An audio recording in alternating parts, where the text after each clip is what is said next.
Hello again, and welcome to Harvesting Wisdom podcast. I'm your host, Mike McMahon.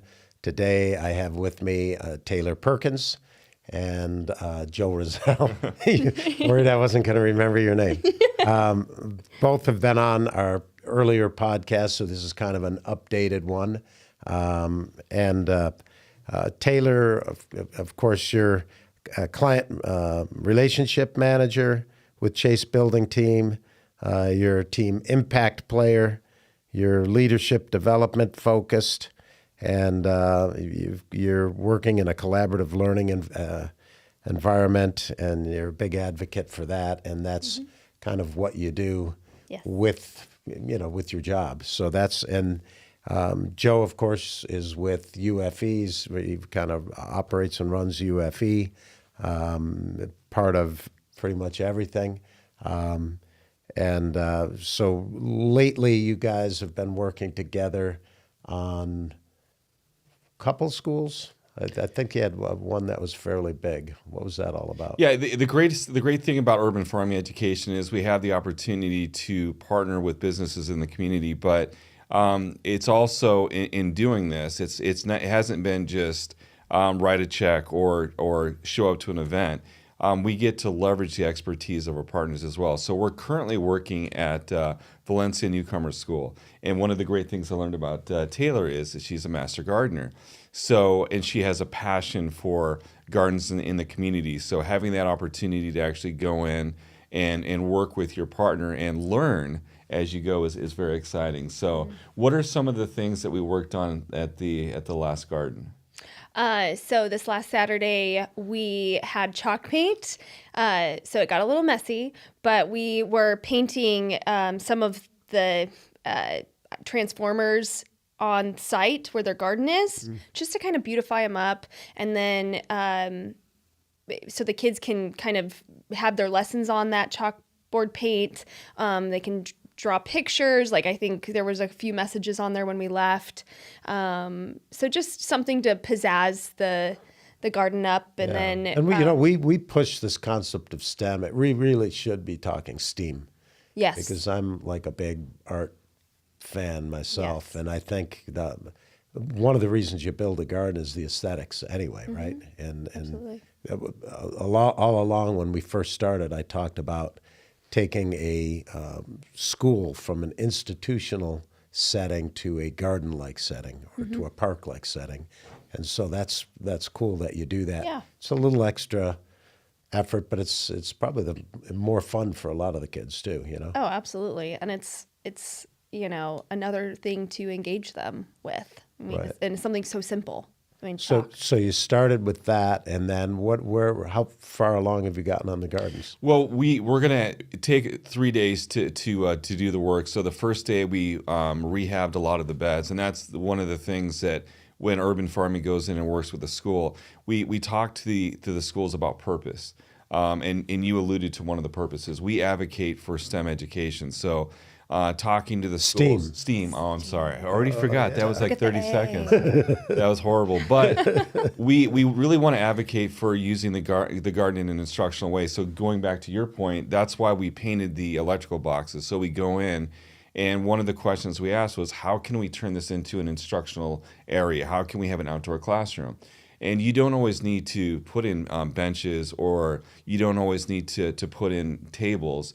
We use the existing area, and you might think to yourself, well, when you look at some of these areas, like an electric box, it could be an eyesore, or you can use it as an asset. Right. So, but you can't do that unless you think of a purpose. So, what another thing that we wanted to do in the garden was we wanted to get them to experience other aspects of gardening. So, a lot of the gardens we work with now, and we're so happy to partner with you as a master gardener, but we're starting to do vermicomposting and composting. We're telling our schools that we want them to think about the sustainability of all aspects, and that means they have to produce their own soil. Another exciting thing that we're doing, we're thankful for the Chasse Building Team, is we put in an orchard. A lot of times when you go to a school, you see lemon trees, you see orange trees, and that's it. So we put in pomegranates, we put in figs, and this is cool because a lot of the trees that we put in are from cultures from around the world. So it really enables the students that are at this campus, because this is where all the refugees from the entire district go. It enables them to kind of see some familiarity or some food from their home country. In addition to that, we're looking at putting in a monarch way station. We're looking at other habitats, a Serenity Garden. And the great thing about the Serenity Garden, we were actually able to leverage our other partnership with Francis Roses. So a lot of the donated roses that they brought to us, we were able to put into the garden. And so now not only is it educational, it's an area where students can go and feel familiar or connection with culture, but they can go there to relax or de-escalate if they get stressed out. Yeah, that's pretty cool. And the concept that you're coming up with really goes back to conservation, right? So you're going into a lot of these areas, a lot of these settings, and we're not saying let's tear everything down. Let's work with what's there. And that's kind of a tenet in what we do. And we do a lot of weird stuff. We'll take tires and paint them and make them into planters for trees, and we'll do we repurpose a lot of different things and make it aesthetic in the gardens. So it's good that you guys see something and you're seeing it differently than most people would. But one of the questions I had for you is if you've been able to take advantage of getting other Chasse team members, are you going to, well, you've got a 3-day install, right? So a great opportunity for team building, which is, really probably one of the biggest impacts of a garden is the social element, right? And obviously we use the kids, the students, the parents, everybody else at the school, but it's really, I think it's more rewarding for Chasse when you've got some other employees that come out on a Saturday and work. I'm putting you on the spot. Yeah. So we do a lot of different events, and most of the time we get a lot of volunteers from our company. A lot of our team members participate. This one at Valencia, we haven't gotten volunteers yet, but I'm hoping for this next one we'll be able to, especially with the paver install. But I know at Sunland Elementary, we did a Saturday class for the teachers. And so we had a lot of volunteers come to that and participate. Well, wait a second. You had somebody there that was an architect.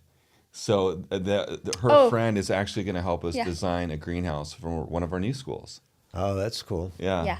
So It's actually my wife. yeah. Wow. Yeah. Excellent. And when I met her, I was like, "You're an architect," and we're like, "We have to loop her in. This is going to be great." Yeah, she's excited. She's very excited, which Yeah. is really cool. And- So what's the concept of the design? You're not buying a kit. You're gonna try No. to So we're building one in our own backyard, and we're trying to refurbish a lot of old windows to build it.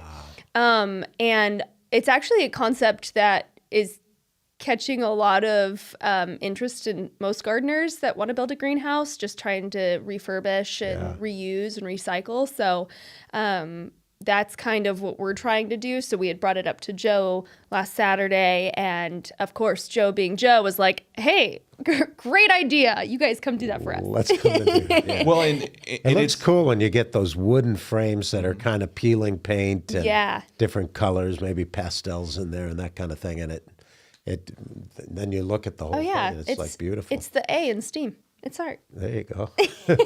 But I think it aligns too with what we're doing with our planters. We went from when we first started, we had some donations of the cedar planters from Amazon, and we're actually making our own now. And we did it through lessons of working with the schools, because the schools are telling us we want something that's durable. We want something, if it breaks, it's modular, it's easily to replace. But if we have to redesign the school, where we can move it. So we're designing our own now at Urban Farming Education, where they're very thoughtful. There's steel end posts with wood in between, and there's even sleeves where you can add your shade structure.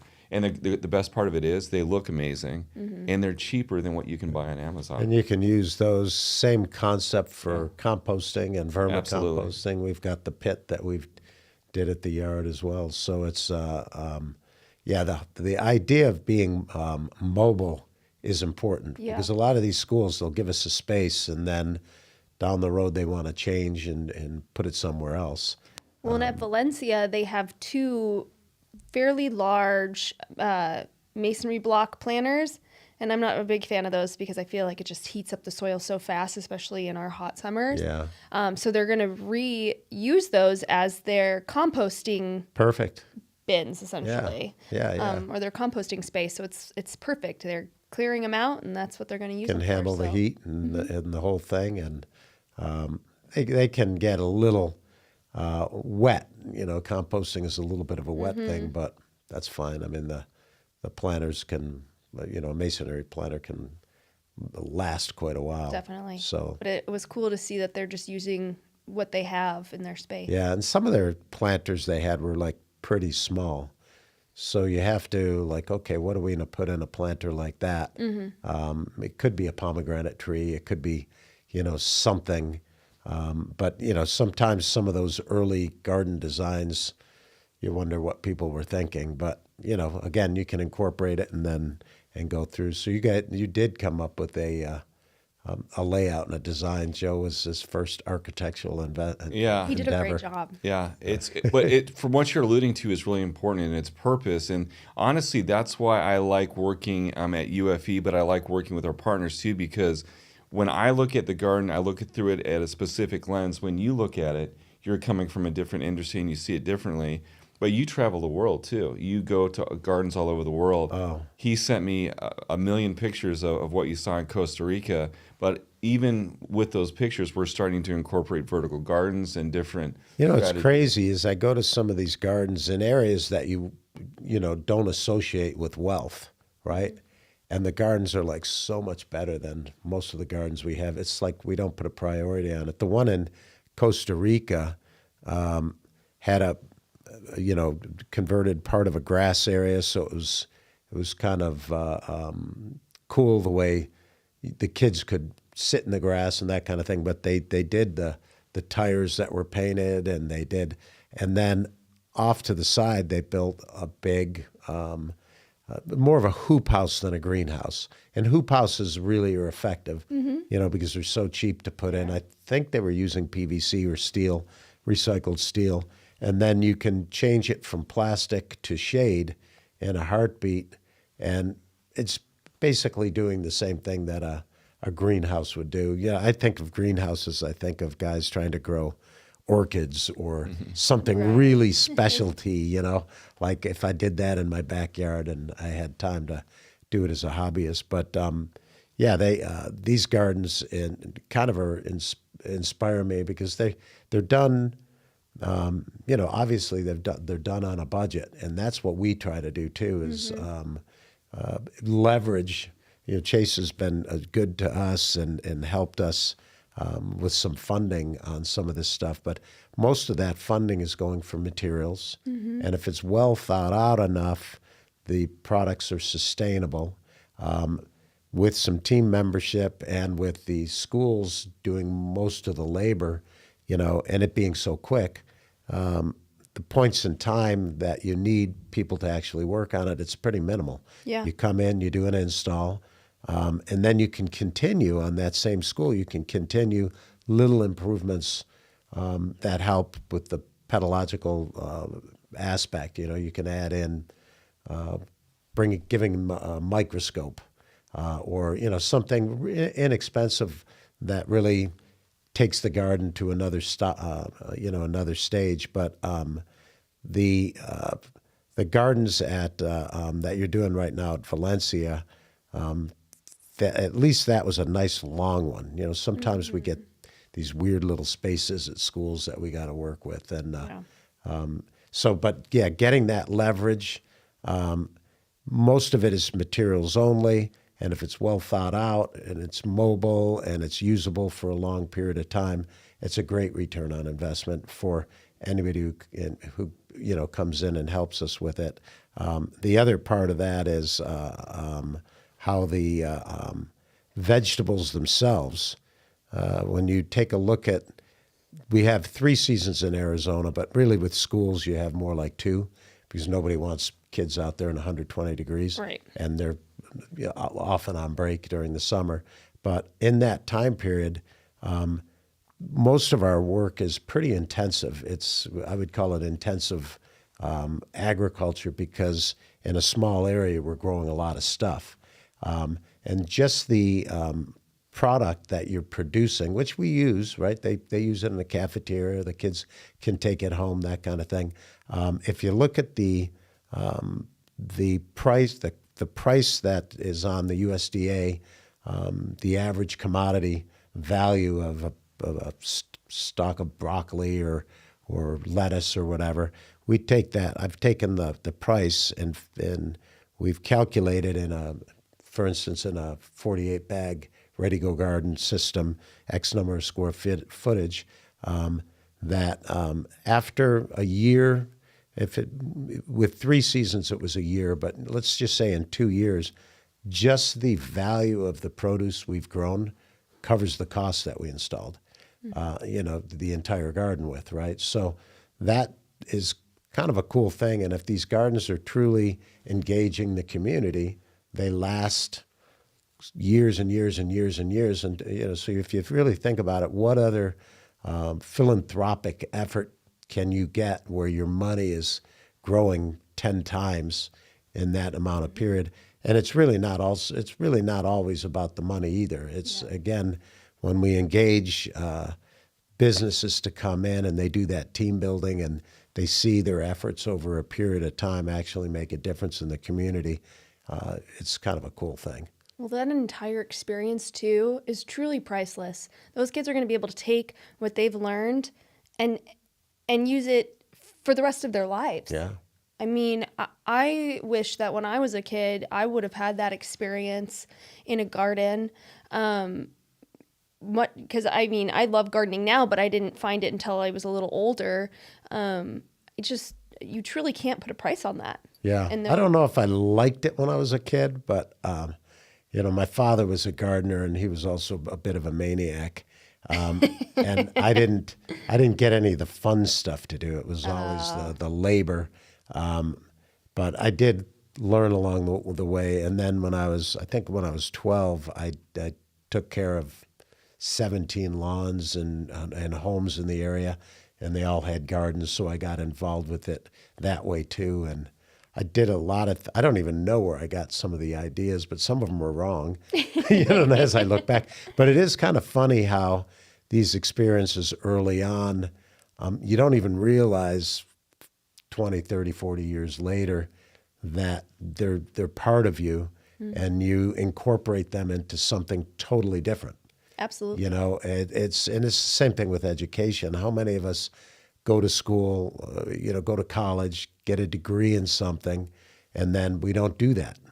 But maybe 20 years down the road or 30 years down the road, we do it again, or we're using some of the lessons that we didn't really pay attention to at the time, and now we're incorporating them. So that's the weird thing about education and about life and experiences. And that's the cool part about a school is that the facilities there, the teachers are there, the students are there, the community. When we get organizations like Chasse involved, they're there, and together they're doing something that's viable. When I did a community garden that was completely removed from that setting, it was a lot more difficult. It was just money out, building infrastructure and that kind of thing. But that infrastructure is already there at the school. So, and the kids are forced to go, the teachers are forced to go to school. I say forced, it shows you my attitude when I was a kid, right?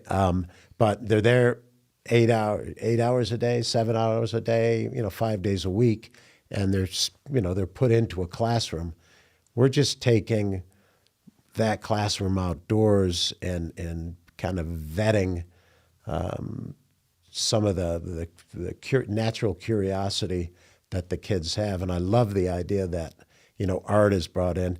Think about when you were a kid, right? And I think back when I was in grade school, we'd look around at other kids in the class and maybe get a little jealous or at least observe, right, what other kids are doing, and maybe that's how you get inspired. But there was always the fastest kids, right? And then there was the kids would sit there and doodle, and you look over and wow, they're like artists, right? And the kid who could play music, or the kid who, whatever. There was always that diversity in the classroom. And there's people who are in these classes now that are little burgeoning, artists, right? And getting them to come out and help when we're doing some of the aesthetic work in the garden is kind of a cool thing. It is. Because, a lot of them are like more talented than we are. Yeah, and that's a good point, because when I look at the school grounds as a former principal, and you've made this comment before, that the grounds outside of the classrooms are pretty non-functional. It's just grass and concrete. Yeah. But we're changing the function of it. But one of the stumbling blocks I think that schools have is they don't have the capacity to do it. So they need help or assistance to teach teachers, get kids engaged. Otherwise, it's just another collection of plants. So having a purpose, getting kids engaged, it's really empowering. So doing it as an organization is great, but then working with master gardeners and companies like Chasse is great too, because we all see it a little bit different, but we have a common goal. We want the kids to utilize their property. We want them to be engaged in sustainable farming. UFE wants to get kids thinking about STEM education, which Chasse Building Team does as well. With that in mind, we have a really exciting event that's coming up that Chasse Building Team is going to be a part of.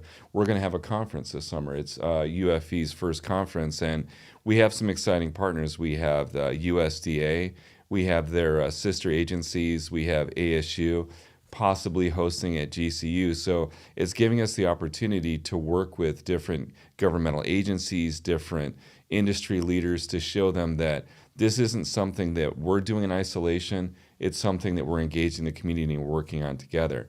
So I said I wasn't going to put you on the spot, but I am. So if you had your way, what would you want to teach at this conference?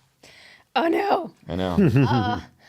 There's so many things. You asked me what I was passionate about earlier, and I did say vermiculture, which I am, because I love worms and I love what they do, and I think it's so cool, the nutrition they provide to the soil and the plants. But I am obviously a gardener in the low desert of Arizona, and so and we have some challenges, but we also are very lucky enough to have a lot of growing seasons, although they are short growing seasons. Right.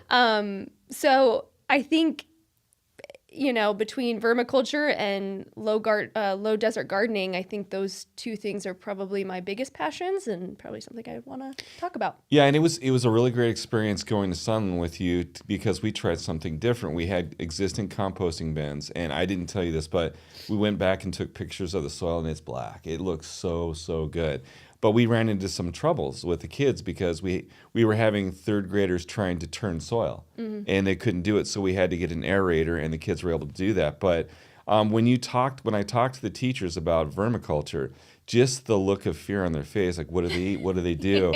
Do the worms eat the plants? There were all these great questions, and you came out and you really helped us. It was your idea to do the design where we did the buckets with the holes in it, where we buried the buckets and then we fed them, and then the kids and the teachers were like, "Oh, I can do this now." Yeah. So that was amazing. That was it. Kim did that too, and I've probably read every book in the world on vermicompost, and almost done with getting to a point where I'm publishing the one I've done, and I've never really seen anyone.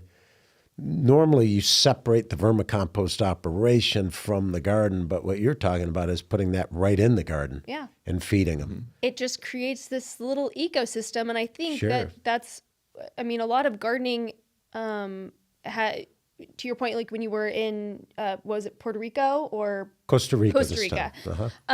You said their gardens are beautiful, and I think that's because although they don't have the resources, they bring nature back. Right. To it. And there's so many places in the world that they're so environmentally that we spend our time on things that are kind of superficial here, and when you go to some of these other areas, when I was in Fiji earlier this year and in New Zealand, everything's different. They're really tuned in. New Zealand is like 85% sufficient on using solar and air, wind and things like that for their energy. But in New Zealand, it's the same thing. But some of these areas are in climatically less challenging places, right? They're Costa Rica is closer to the equator. They get more humidity and rain. And, it was a volcano. It was basically lots of volcanoes there. So the soil is like amazing. Yeah. But as I'm going there, I'm like, oh my God, all the stuff that's growing, mango trees, banana trees, coffee. It's one of the best places to grow coffees. And these gardens are just flourishing. And I'm thinking, wow, all that work we do here in the desert, it's like a struggle. But we do have sunshine. We do have irrigation, and with correct soil preparation, we can grow a lot of stuff, year round too. It's not like we're, in Boston where it's covered in snow most of the year. So that part is kind of cool. Nature has a way of auto-correcting itself, and I think if we just look and we observe and we utilize those practices in our own gardening methods, that it makes it a lot easier. And right. You got to pay attention. You got to stop and listen. Yeah. I don't stop and listen too much, but if you stop and listen, you can do that biomimicry, which is what we're talking about, and then it's really cool to see, like, amazing. Oh my God, I didn't have to work so hard. I didn't have to think so hard. It's just, it does it on its own. That's the cool part of nature and life in general. That's the essence of it, and that's the ecotherapy part of the whole deal. Speaking of ecotherapy, do you want to pour some wine? Oh, sure. So Joe's not going to sit here without drinking, that's for sure. Well, it's 5 o'clock somewhere. Yeah, and I honestly love the story. And when you tell people about the vineyard, it's great because if you actually see the pictures of where it's growing, it doesn't seem like it's possible. No. So, did I ever take you to any of the vineyard? Did we ever take a little trip? No, but I'll I've seen pictures. That. Yeah, so we'll have to do that one of these days. Seems like it's I guess it's kind of out of the way. I'm trying to think of who I just brought out there, but and right now at the vineyard, we, everything went dormant, and then we put a whole layer of compost down, and then everything started to bud, so we pruned everything back, and then we.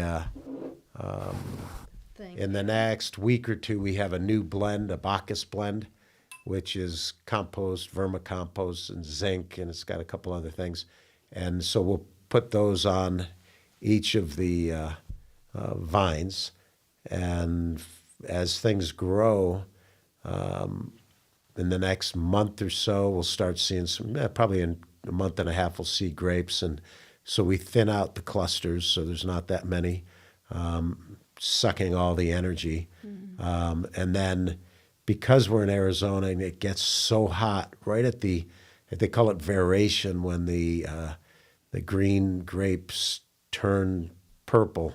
Last year, 40% could never get there because we had too many clusters and because it got hot so quick, but also the plants just couldn't take up enough nutrient, so now we have a different nutrient mix. We're going to thin those clusters out. And then another cool thing is we're using a foliar that we've developed, which is more of a phosphate, and we'll spray the grapes at that time, that last month and a half, where those grapes are turning, and we'll see what happens. But we're thinking that, this year we'll have a better grapes, better yield, and less wastage than we had in the past. So we're just changing some of the techniques, and that's what you got to do. Gardening is about, like anything in life, it's mostly about mistakes, and you just choose whether or not to learn from it, or if it's worth the effort for you to try something else. What do you got a home garden? How do you handle that? What have you been doing there? Do you make your soils, bring soils in? Do you do any worm stuff there? Oh yeah, I have vermiculture in all my beds. I have my own compost, and I also live in a historic neighborhood, so we have a lot of trees, and we have flood irrigation, which I'm very fortunate to have. That's great. So in the fall, all the trees drop their leaves, and nature doesn't like bare soil. Those leaves are there for a reason. Right. And and we have so many leaves, so I make a lot of leaf mulch. So I'm very fortunate to have that gold. That's cool. It's like it's a good mix, yeah. liquid gold for me, Right. or I guess soil gold, I should say.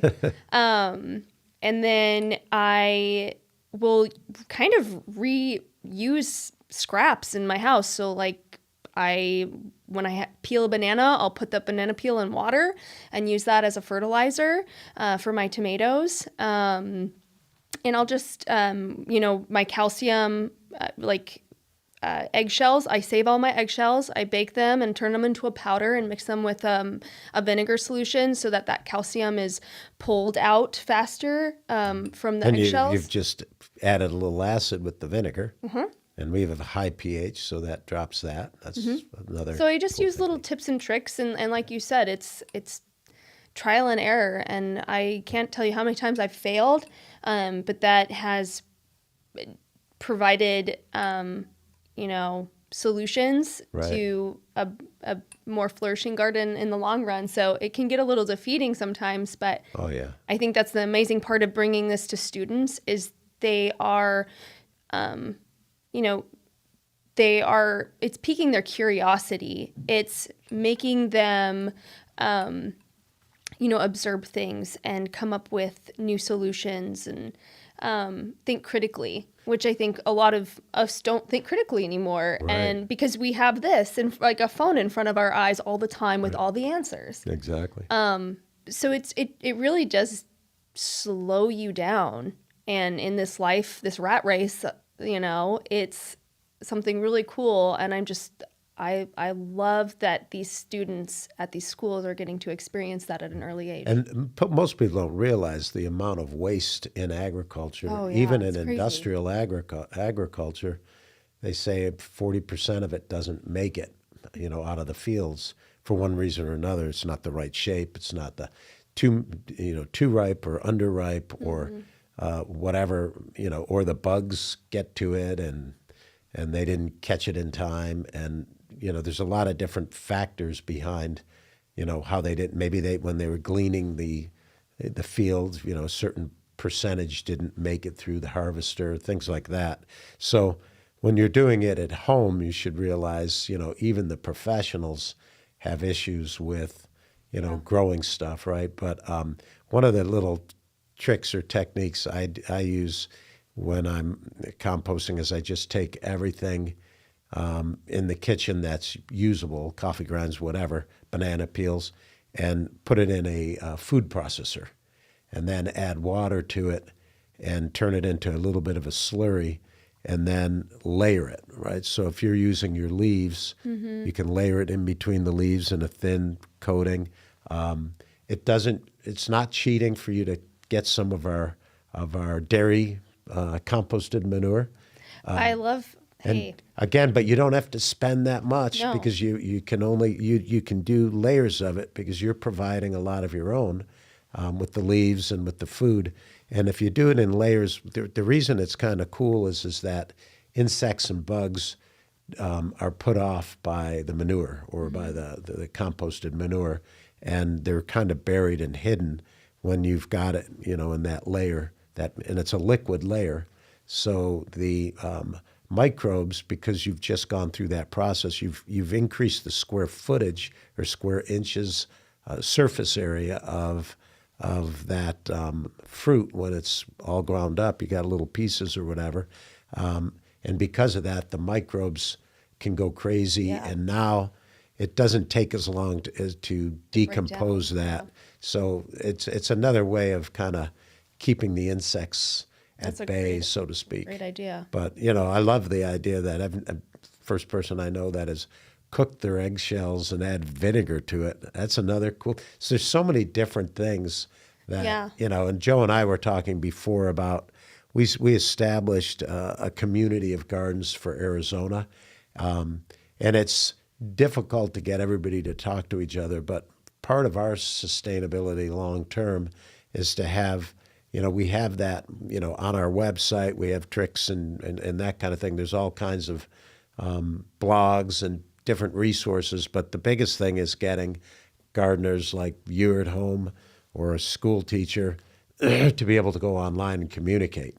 On a quarterly basis, there's something going on, right? On a monthly basis, it's like, did you get your seeds in, or did you harvest your seeds, or can you wait another month or another 2 or 3 weeks? And that kind of communication is the best, because it's when you're really seeking information, instead of, we all just go straight to Google or to ChatGPT, and that's a resource too. Yes. But it's we're in a microcosm here, in Arizona, where some of the stuff that you're reading on or you're seeing on Google is worldwide or national or whatever. But knowing that somebody put down their plants and we got a frost or whatever, or it's cool. And then learning little tricks like, hey, take the eggshells and bake them and put vinegar on it. So those are some pretty cool things. Those are things that you can talk about when you're at the conference and at the school when you're doing it. Yeah, and that's a great thing about our urban farming education. We are involved with a lot of nonprofits, but we're also partnering now with U.S. Composting Council. Arizona is actually going to start its own chapter. So super excited that we have leadership or people on the executive board from urban farming education, from soil, seed, and water. But the two main purposes for the Arizona chapter are advocacy and education. So getting everybody together, teaching them, making it accessible. And it's not just for industry, it's not just for corporations, it's also for schools and for the individuals as well, to make a difference. Because when you look at Arizona in comparison to California, Vermont, and Maine, we're a little bit farther behind. And the exciting thing about Arizona when it comes to recycling or composting is we've interviewed politicians that are interested in composting. Sure. So this is something we want. There's a lot of people. I think we all look at what the optimum thing should be, right? Everything should be recycled. Nobody loves throwing their stuff in a garbage can and knowing that it's going in a waste landfill that it won't decompose for hundreds of years or whatever. Everybody wants to do it, but we're all frustrated with it. Nobody's really teaching us how to do it or source separate it, and then it's hard for the cities to collect or for groups to collect. So it has to be this collective thing that we do as a society, and you can see it in places like Fiji or in Costa Rica where they actually are living it. It's possible. And in Japan it's the same thing. Everyone looks at all these resources as precious, but it comes down to the whole idea of the education aspect and making people aware and giving them that access allows everyone, and our listeners. Most of our listeners are. It's like singing to the choir, right? They are interested in climate smart ideas. They're interested in education. They're interested, and that's why they tune in. And it reminds me of a quote that Buckminster Fuller had. It wasn't actually. He was just talking, and it came out. But his at one point he was supposed to be doing a keynote speech at a big conference, and he was in the bathroom, and somebody came in, and he was wiping the bathroom sinks down, and he was 5 minutes late for his talk with 500 people waiting to hear from him, and he just looked. The guy's like, "What are you doing in here? And what are you wiping?" And he just looked at him, and he said, "Well, whose world is it anyway?" Mm-hmm. And I think that's maybe that's the tagline we use to end all of our podcasts. Yeah. Whose world is it anyway? Can I ask? It came to you. Can I ask just one quick question? One of the things that I wanted to bring up today was, You've actually changed the way I look at gardens. I've never told you this before. When I've looked at gardens before, and in talking with you, the same thing, my scope was very, very narrow. So I was looking for an instructional garden. And you've always told me schools should develop their entire property as a huge garden. Now, the exciting part after working with you and having conversations with some of these schools, they're more and more open to having bigger and bigger gardens. So the one we're working at now, it's 250 feet by 25 feet.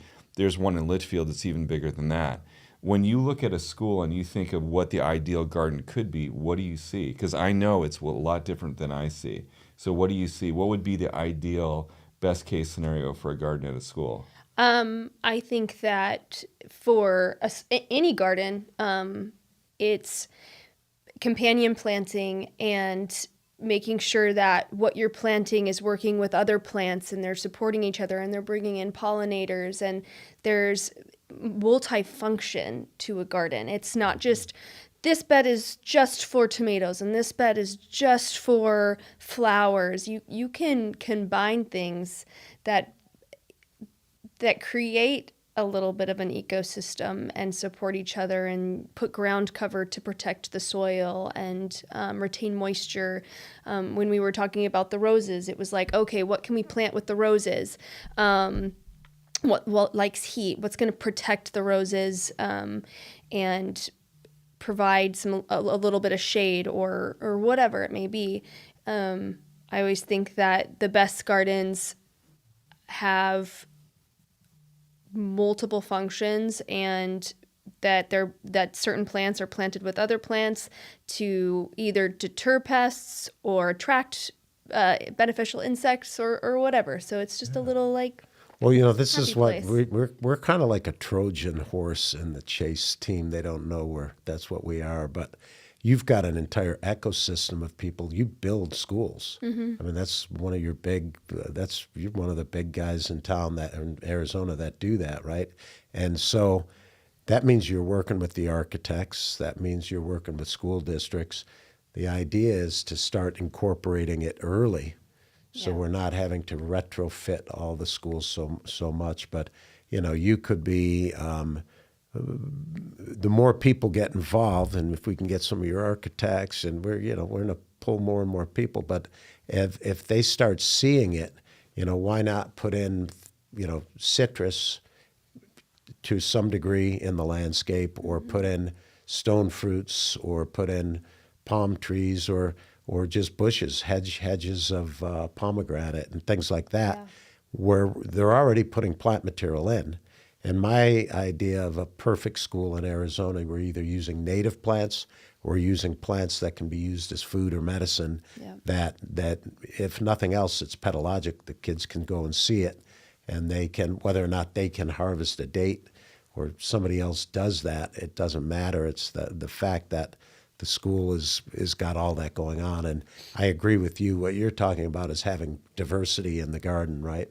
So having companion plants, legumes that are introduced every other cycle or whatever, or cover plants, things like that, pollinators, the whole thing. Yeah. If it was up to me, we'd have a beehive at every school too. But I some love people that. fight that concept a little. But so yeah, I think it's great, and it's the beginning. We've started a good partnership, and we've Yeah. got the right partner on board, and The gears definitely have to shift. I think that in education, they were building so long for, building more like institutions Right. for factories and things like that. And so I think And they're the beautiful gears, campuses. They Some are. of these schools, Levine's got just gorgeous schools where you came from, Yeah. and you guys probably built some of those.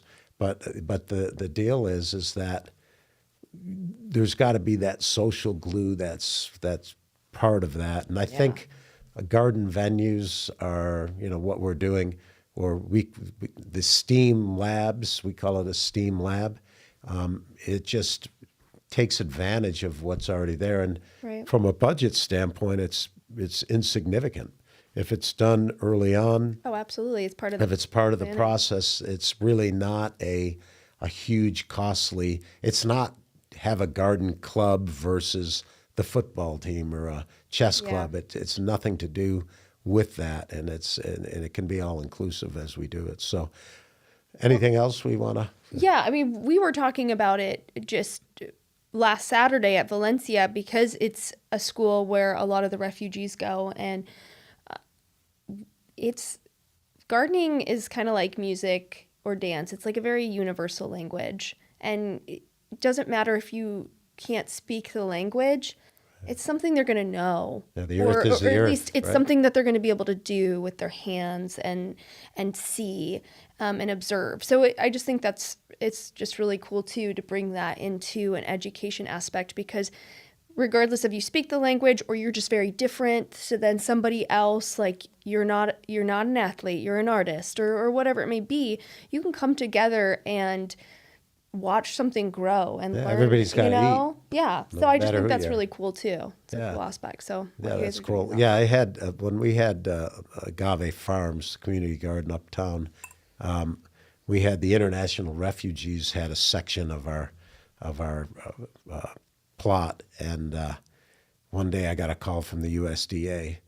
You got to get there was a plant that they had somehow they smuggled the seed in from, I can't remember, I think it was in Africa somewhere, and we consider that an insidious seed, and that was one of their staples, that they grew in Africa. So I was like, well, let us harvest it, and then we'll eradicate it and we won't use it again. But it is interesting, we when I'm in Africa, some of the things they eat, like we have greens, right? Everybody has greens in their diet, but they're using like pumpkin leaves and things that we don't use. And it's all part of a stew that they're doing it. And the reality is, we get three things out of nutrition, right? We get fat, protein, and carbohydrate. And there's different qualities of fat, protein, and carbohydrates, some that are good, some that are bad. But at the end of the day, whether it tastes good or not, that's how that's how you feed your body, rather than just going to the store and buying Pringles. I shouldn't have said, Whoops. buying chip. some kind of fast food, processed foods or whatever. So it is kind of cool, and that school is cool because of the refugees. But Do we have a suggestions for the wrap up phrase? You said "Whose world is it anyway?" I liked your other one of "Everybody's got to eat." Do you have Everybody's got to eat. Do you like it? Do you have a suggestion? I liked Whose World Is It Anyway? But everybody's Joe got to put me eat on too. the spot. He was Oh. trying to get it changed. Yeah. No, whose world is it anyway? All right. Well, I appreciate Take it my away. guests today. Always great to have both of you, Joe and Taylor. And we'll wrap up this episode of Harvesting Wisdom, and we'll see you again next week. All clear. No tagline. Whose world is it anyway? Well, I did say. Oh, okay. Good. Thank you for joining the Harvesting Wisdom podcast. Click subscribe and like for ongoing insightful conversations. Explore our webpage for show notes and additional resources. Visit our guests' webpage for deeper insights. Your engagement is the foundation of our journey, and until next time, keep pursuing wisdom.